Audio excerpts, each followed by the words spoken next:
In the 1600s, on the banks of the Saugus River, something exciting happened. The Saugus Iron Works was created in Saugus, Massachusetts in 1646. The Saugus Iron Works was the first interrogated ironworks in a place called North America. The Saugus Iron Works is where the European iron makers brought their skills to a newer colony called Massachusetts. This national park is 9 acres and has working water wheels, hot forges, mills, a historic 17th century home, and the Saugus River. This ironwork was built because a group of men and women were struggling to create a new way of life in a harsh and uncertain world.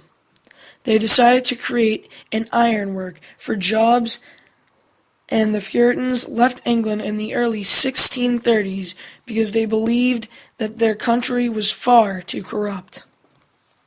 They needed an iron, and John Winthrop knew that, and they used it in not only trade with the natives and other colonies, but also to enrich their community because they were the only ironworks in North America at the time. They used it in farming, cooking, and more because they needed to make pitchforks, pans, pots, etc.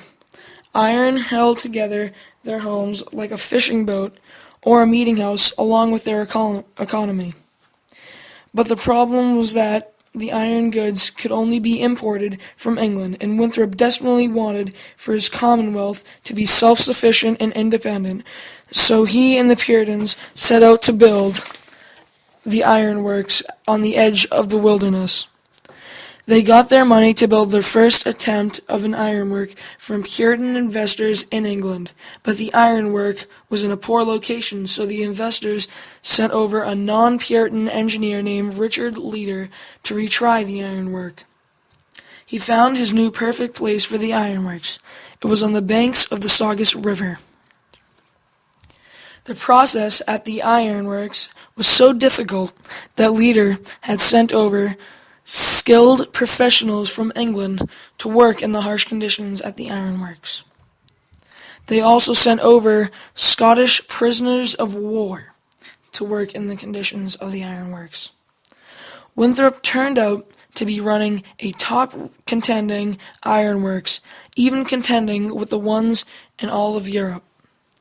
The English hired people to make the Puritan community self-reliant, but what it did was challenge the Puritans' vision of social unity and religious freedom. The Saugus Ironworks had a little bit to do with the Revolution. The Puritans didn't like the way they were treated in England, so they moved to America. England was supposed to be the only one allowed to produce iron goods and import them, but the Puritans didn't like that, so with a couple of English investors, they made an ironworks. Also, the English were questioning the religious ways of the Puritans to the point where the Puritans could no longer deal with the people England sent over to make sure the Puritans were self-reliant, but were actually challenging the visions of the Puritans. The Saugus Ironworks had a little bit to do with the Revolution in America. This could have been the start of the limits England had forced on the colonies to drive the colonies over the edge.